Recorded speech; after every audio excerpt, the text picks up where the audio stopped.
Welcome to the Professional Investment Podcast.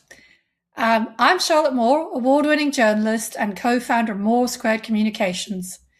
Each episode, we welcome a guest to the show to share their news story of the week. And I'm delighted to welcome Calum Cooper, Head of Pensions Policy Innovation at Hymans Robertson. Welcome to the show, Calum. Thank you, Charlotte. Delighted to be here. Great to have you on the show. Now, do tell us, what is your news story of the week? So my news story for the week is professional pensions coverage of the launch of the Pensions Regulator's consultation on its revised corporate strategy, which is a mouthful. That is indeed a mouthful. And do tell us, why did you choose that as your news story of the week? Well, I mean, who doesn't love a fresh 5-year corporate strategy to study? But I mean, seriously though, why this really matters is because the background has shifted since the last corporate strategy, which was 5 years ago. So 5 years ago to this point, the last strategy landed, if you can cast our minds back to 2021, it was the middle of the pandemic, COVID. Schemes are worried about sponsor stress, defined benefit schemes, operational resilience, just keeping the lights on even. We hadn't even seen the gilts volatility, Liz Truss period in October 2022. So very quickly, we saw how interconnected the system was after the last strategy: gilt markets, collateral, operational resilience, not just about returns and deficits. So we also saw just how quickly DB funding could improve, or just how fast we saw a decade of improvement in such a short period. So now schemes are much better funded. The system is more consolidated. The regulator's thinking not just about, is the money safe, but does the system actually deliver good income in retirement? So it's an actual shift towards thinking about outcomes. So it's a big shift in tone. 5 years ago it was put the savers at the heart. This time it's about how does the regulator help co-create and influence a system that delivers sustainable incomes in retirement? Okay. And yeah, as you say, that's a big shift. I mean, the TPR is for years and years been fundamentally focused on making sure that schemes could do what they were supposed to do, which is deliver on their liabilities. We've seen a lot of change as well, obviously with everybody becoming very well funded over the past few years since Liz Truss, as you mentioned.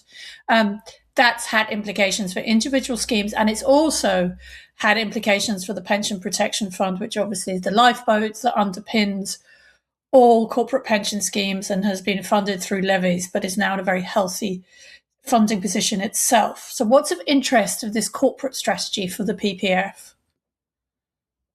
Well, I mean, the PPF is part of this overall bedrock of giving confidence in the system and helps DB schemes to have confidence to invest and deliver members' pensions. But I mean, just even going before we get back to the PPF, it's 5 years ago, there was this, are things compliant? Now it's about, are we delivering? A subtlety that came out in the 5-year strategy now is that the regulator's thinking about, we have a Pension Scheme Act, which has got lots about, it's not pots anymore, it's about incomes for life. So the strategy reflects that in DC as well as DB. And also there's a pension commission coming and thinking about getting towards adequacy. So one of the puzzles you set me, and it links to the PPF in time, but was if you're an investment product solution provider, manufacturer, what difference would some of this mood music have? And the focus on incomes for life gets me thinking about how do people's investment products support paying an income for life? And if I was a betting man, I'd wager that as an industry, the investment industry will need to start thinking about, is longevity actually now increasingly an asset class? How do we give individuals confidence it will pay an income for life? So I think we'll see asset manufacturers thinking, well, how does my product fit in a broader income for life solution, or is it just a component part? And if you're just a component part, there's a real risk of pressure and commoditization. But if you think about how can that marry up alongside longevity solutions, then you can start to really add value in an income for life space. I've dodged your PPF question. I was going to come back to that, Charlotte. So, maybe I've jumped the gun there by slightly going to the PPF straight away. It's good. But it's interesting what you say about longevity as an asset class, because the funny thing about that is I feel like it's like a large elephant in the room, and we've been dancing around longevity, and we know that's an issue ever since Freedom and Choice came in, because as my memory, as soon as Freedom and Choice was announced, Nest was fresh out the gates and said, okay, well, if that's what you want, if you don't want us to force everybody to buy an annuity and they're allowed to do what they should do, then we think the best default retirement income solution in the wraps in an annuity within that product. And it doesn't feel like the thinking in the industry has changed. And now Nest has gone out and actually starting to build that product and done a deal with Rothsay Life around that, because, DC was really weird with the freedom and choice, that you have this heavily paternalistic system where everything was done for the member until they hit retirement. And then somehow they were supposed to be, ta-da, really good investment gurus and managed to manage their investment risk and their longevity risk so that they would have enough money for however long they lived, right? Which it's deeply unfair. And we know, first of all, that to expect individuals to manage their investment risk is hard enough. And we also know managing longevity risk on an individual basis is a terrible, terrible idea. And pooling mortality risk is a much better idea. So the industry has kind of like gradually worked its way to that idea, hasn't it? So I think that's right.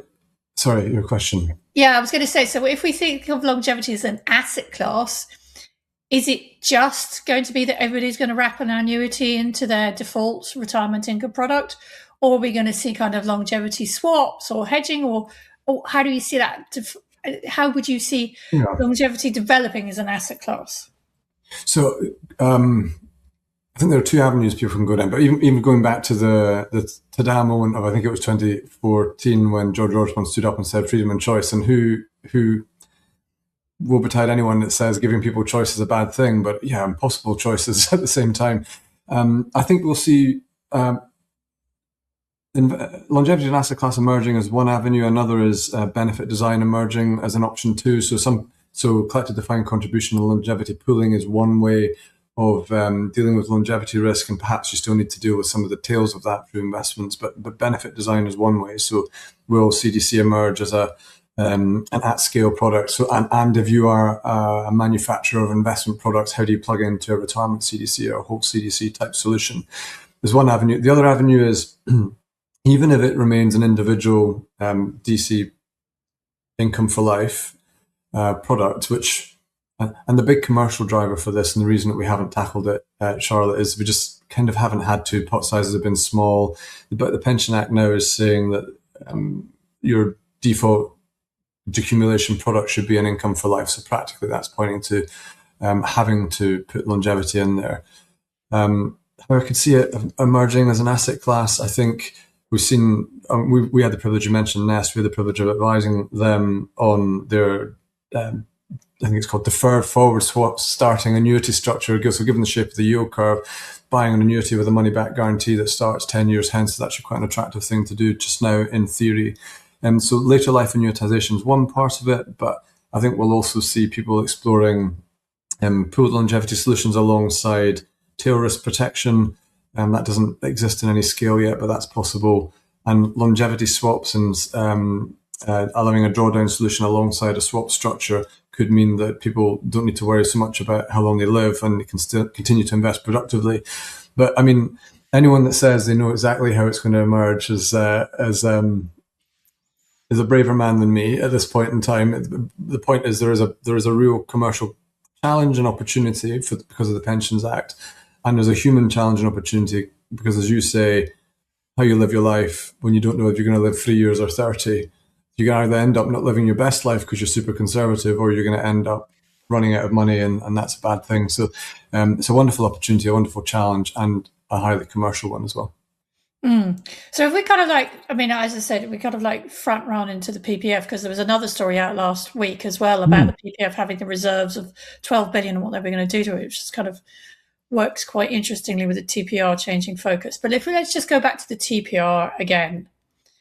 If the TPR wants to become more of a prudential authority, like become more like the PRA, I guess, and less obsessed about individual schemes, what does that tell us about how the role of the FCA is likely to develop and evolve? Because we have these two sort of pension scheme regulators operating side by side at the moment. So Yeah, it's a good observation. The strategy that the regulators outlined is one of focus on system and impact and outcomes, and becoming more like a prudential regulator, not like a bank or say the PRA, but it's clearly thinking more system wide. And that naturally does bring it closer to the FCA, because the FCA looks at retirement products, decisions, outcomes. For me, this is about the relationship between TPR and the FCA, and the prize is a joined up system. So from a saver's point of view, it should just feel like one journey. The regulators are working together. The risk is there's overlap and slightly different ways of doing things, and two regulators looking at different things, or similar things, but in different ways. My experience has been they're working increasingly closer together on things like value for money, retirement outcomes, consistency of standards. So I think we'll see much more of that. Because one of the questions people sometimes have is, but will we just see one in the end? And that would be a good, tough question. Yeah, maybe we will see one in the end, but I mean, they have quite sort of different. If I think about them, the FCA is obviously much more consumer focused, and I know that it depends where you are within the auto-enrolled workplace bit. In that, for an insurance company, it is quite, they will never admit this to you up front, but they find it quite tricky to sort of navigate being regulated by both the FCA and the TPR, because it kind of like that impacts them as an insurer and having a DC business. But maybe if you're a master trust, it's less of an issue. Do you think the pensions industry will ever get its secret wish for there to be just one regulator? I mean, you can understand the desire for it as an industry. It's a bit like, this is a car. Can you have interoperability of all the component parts? Can the engine just run more seamlessly? And there's definitely potential for that.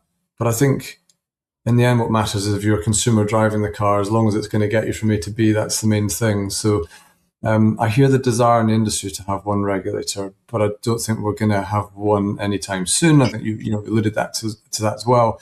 It kind of feels like our priority is to get on with improving pension outcomes. We've got to implement the Pension Scheme Act well. We've got Pensions Commission will make recommendations to I think improve in a nuanced and smart way the amount of savings that goes into pensions, and how we include more people. We've got dashboard, loads to be getting on with, and I don't see having dual regulators as really being a friction there, even though it can create a little bit more operational overhead for providers. So direction near-term one regulator does feel like we'll have a more coherent, collaborative, joined-up approach between the regulators, and I think it's working for consumers. Long-term, maybe a more consolidated system. Maybe if there's more bias towards a trust-based system, some of the Pensions Act under the bonnet enables more transfers from GPP to, for example, to trust in principle. If you see the weight of future money moving predominantly to trust over contract, then perhaps we'll see a gravitational pull towards everything into the regulator, pensions regulator, sorry. But that feels doesn't feel like a near-term priority, and want to have at the back of our minds for the long term. There's plenty to get on with in the meantime. Okay, so switching now to the PPF, how we sort of dance around the PPF. So this other news story was about what should happen next for the PPF and its 14 billion reserves. Why is it important what we do with the PPF's 14 billion reserves?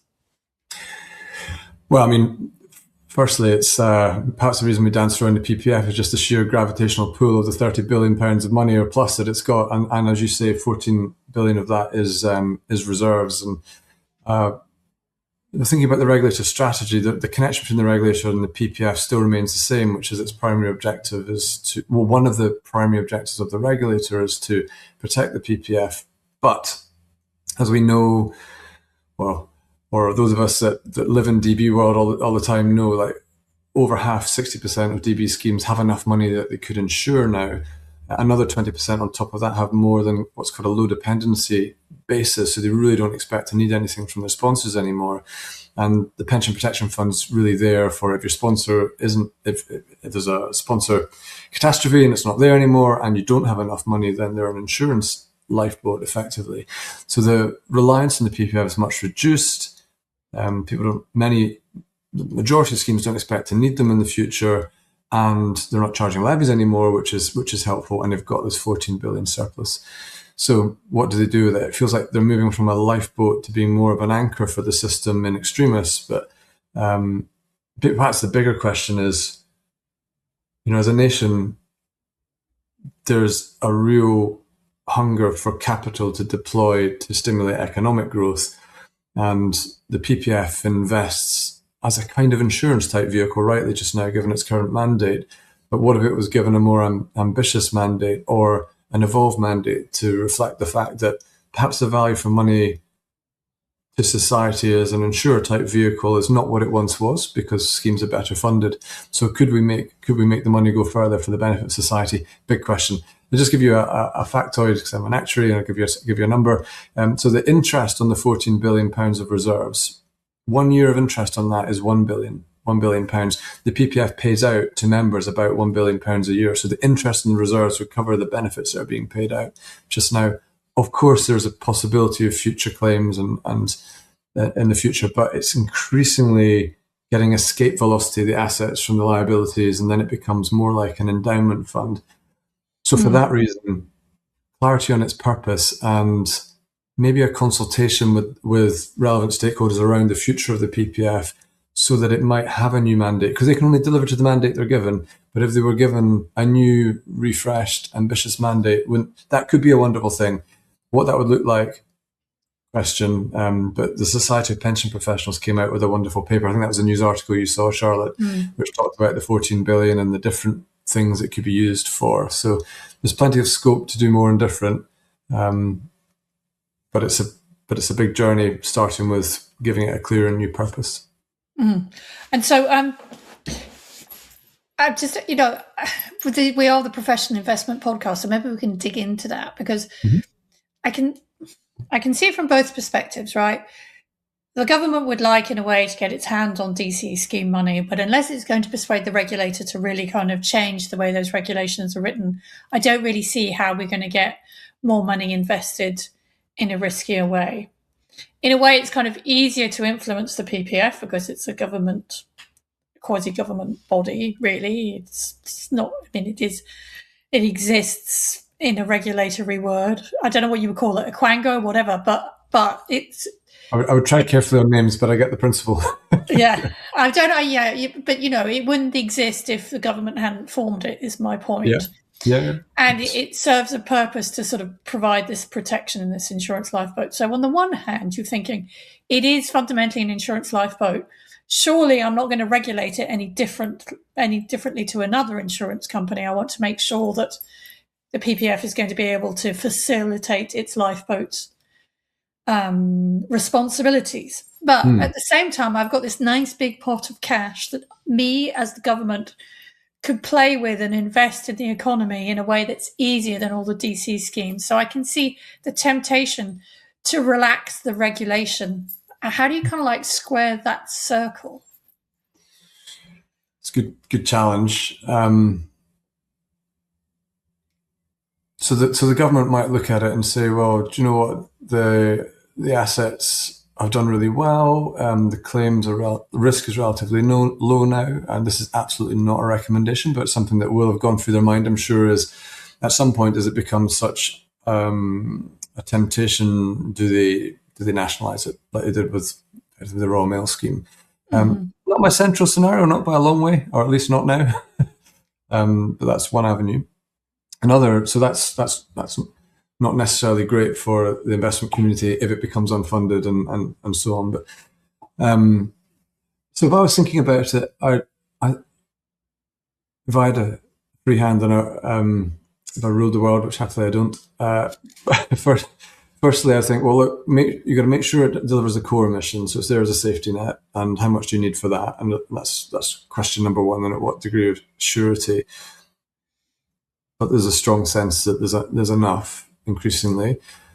Secondly, then it's like, well, beyond that, what's the objective? Is it to improve member outcomes? And I don't know if you remember, late last year, there was a change in the benefits that PPF provides to start to give inflation increases pre-97 if previous schemes had those increases. So they're improving inflation protection. That's kind of spending some of the reserves. But improving member outcomes is one objective. Another might be in some way trying to support more adequate pensions, even in DC, in theory.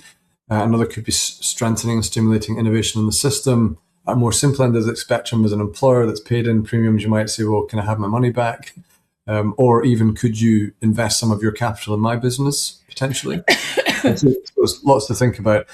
There's always unintended consequences to think about as well. But I was thinking about, to give you an ambitious example of, if there was a consultation about what you might do with the money, would you welcome an ambitious example of what they might do, Charlotte?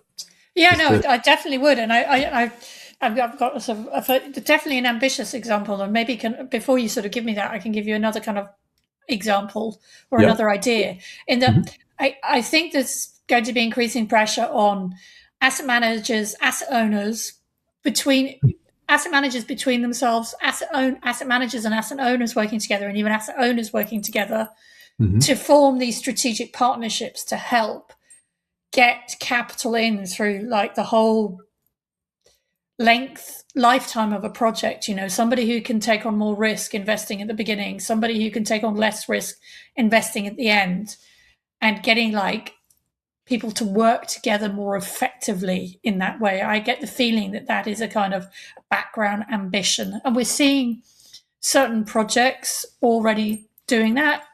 Like, I can't remember exactly what it's called, but the rebuilding of the aqueduct in the north of England, that's got money from Nest and money from PPF, for example. So is that partnership part of your ambitious solution? It wasn't, but I do like this idea. I do see more of that if you're thinking about investment in infrastructure, and you're touching on natural infrastructure as well as physical infrastructure, and even bit of both, green energy infrastructure. And I do expect to see more collaboration between government and industry, risk sharing, risk underwriting, to enable us to enable private money to feel more confident and to deploy more to impact future economic growth. So I can see that. And for example, some of the PPF assets, if that could be considered quasi like government type money, are willing to take a slightly different risk appetite because it exists for the collective. You could see that kind of collaboration working between these major asset owners. So I think that's a positive thing. My idea was kind of restriking what it is that you're trying to deliver, which then changes your asset strategy and how you invest. So, two examples. One in DB land, by giving trustees powers to, which is coming in the Pension Scheme Act, and the regulator has their mind on for their strategy, giving trustees more powers to distribute value and run on, changes your investment objective. So suddenly you're now investing to create and share value as well as protect against downside. When you have a value creation objective, you start to think, well, how might I invest in what the government would describe as more productive assets, or assets that stimulate economic growth? So changing the investment objective, like they're doing with DB schemes that run on, is one example. PPF has to deliver you have to deliver these pensions, so it's kind of like an insurance product.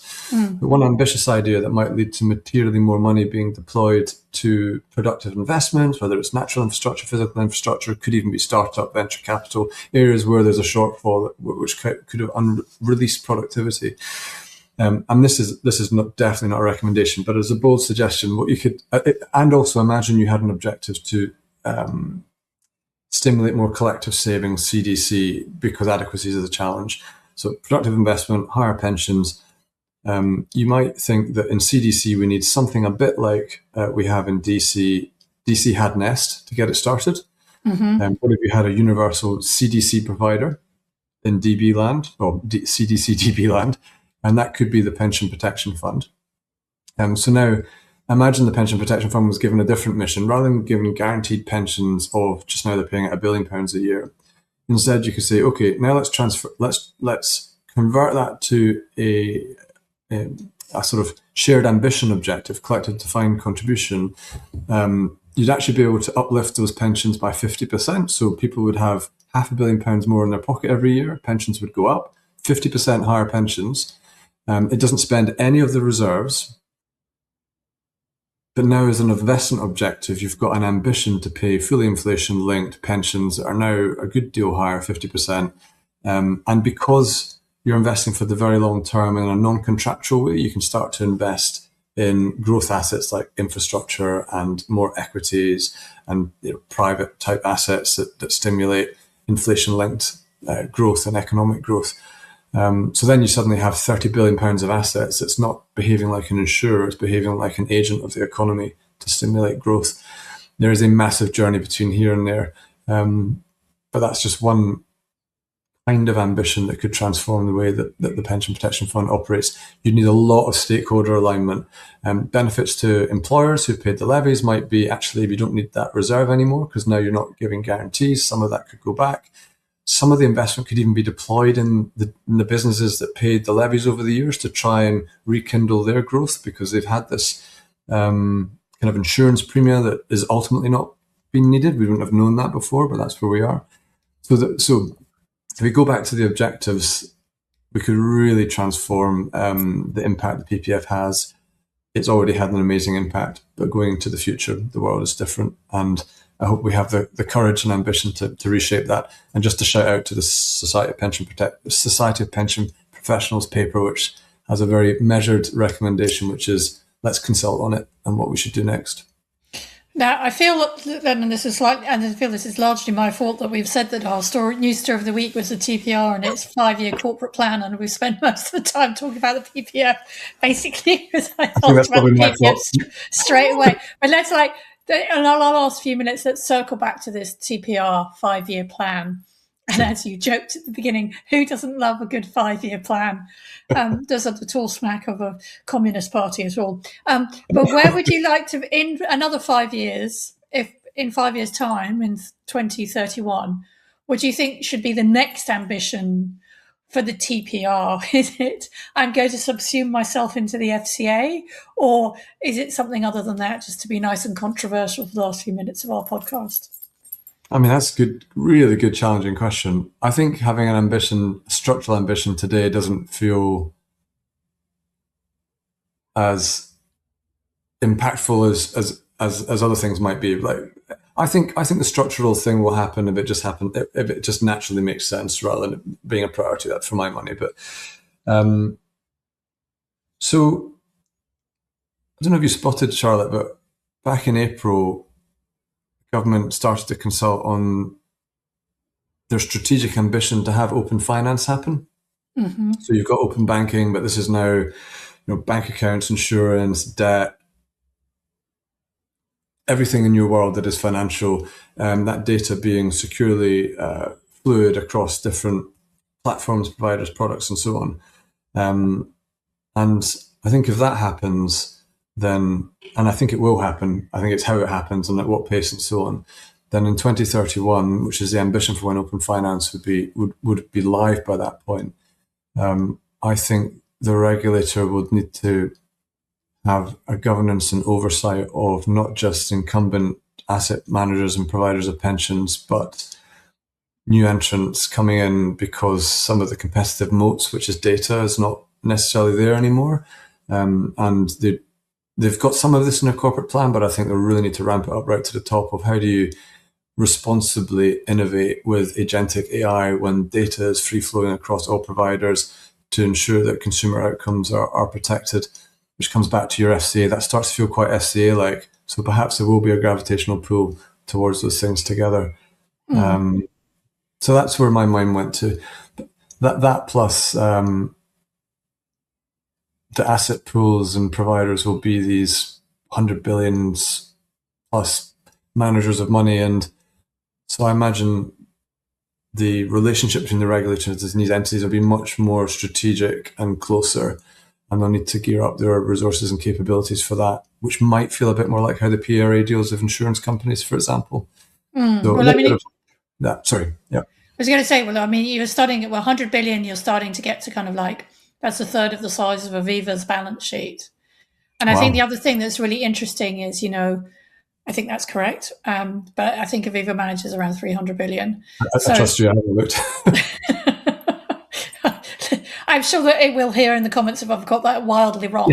But And I think the other thing that we have touched on in quite a few podcasts recently is how do we kind of like, if we have 100 billion, that's wonderful. You can do kind of tremendous economies of scale. Mm-hmm. But if we marry that with VFM, do we end up with kind of, greige, to use a Giorgio Armani term, into investment style where everybody does exactly the same because they don't want to be like pushed out from anything other than a light green traffic light, according to VFM?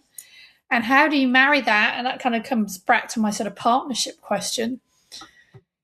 Innovation comes from small companies and small investments and asset managers starting up and specializing in new areas of the economy. If you think about it, any tech sector starts off as teeny tiny stuff as it grows and grows and grows. I mean, do we stifle innovation if everybody's 100 billion as well? How do we kind of manage that sort of like maintaining innovation and maintaining access to small investment classes and small asset managers managing to still get institutional investment money? Nobody's given me a really good answer to that yet. I think the challenge and the diagnosis you've given is on the money. I think there are some easements in the Pension Scheme Act to allow innovation to emerge, so you don't need to worry about getting to 100 billion, but you're always going to have this benefits to scale vis-a-vis benefits of being fleet of foot. Mm. I think there is a real risk of investment herding with value for money, and so I think the job for us is to try and shape the interpretation of it, and the regulations are to come in a way that maximizes the good outcomes and minimizes the bad. I don't think it's an easy problem to solve, Charlotte. And I think there's always just this natural tension between this is not the right word, but like exploitation and efficiency and exploration and creating the new. And these two things will always be pulling against each other. And it's very hard to stop a pendulum in the middle. But if as an industry, we're mindful of it and we engage and shape the regulations in the right way, and the regulator has a big role in this, their 5-year plan is to encourage responsible innovation, perhaps through having sandboxes and creating safe spaces for new businesses. Perhaps they even place requirements on these large asset managers to dedicate a degree of their resource and capabilities to innovation, so entrepreneurship and being a corporate explorer. There are ways to do it, but it's cultural, and I think industry plus regulators can help make sure we get the balance right. I mean, we talk a lot about economies of scale, but we forget. I mean, we all know in the investment industry that diseconomies of scale works equally forcefully. There's a reason why lots of asset managers just choose to gate their funds at particular funding levels. And, being greedy can be extremely harmful in terms of your ability to carry on making money and making returns. Sometimes I feel that gets forgotten, even though the industry knows it in its DNA. It kind of gets forgotten at a policy level sometimes. And maybe there needs to be a kind of the equivalent of a buy and sell side discipline. So at the point that you buy, you have your sell side discipline clearly outlined. So it could be your gating structure, it could be your asset size scale with your rationale for why, so that when the regulator's dealing with you in one-to-one engagement, they can hold you account against that discipline. So I think you're absolutely right. I can see the challenges. I think there are governance solutions, and good to get them mapped out before we get there. Well, I think we've managed to canter through quite a lot in just over half an hour. Yeah. We've kind of put the whole of pensions world to rights now, Calum. We just need to implement everything that you've suggested. We'll be fine. So I just want to say thank you so much for being on the show, for all of your insights, for all of your jokes. It's always appreciated. It's been great having you on the show. No, my pleasure, Charlotte. Thanks for including me. And listeners, if you want to make sure that you never miss a future episode of the Professional Investment Podcast, make sure you hit that subscribe button and do interact with us. Tell me if I've got my numbers wrong on Aviva's balance sheet. Take part in the Spotify poll, and please do comment. Thank you so much for listening.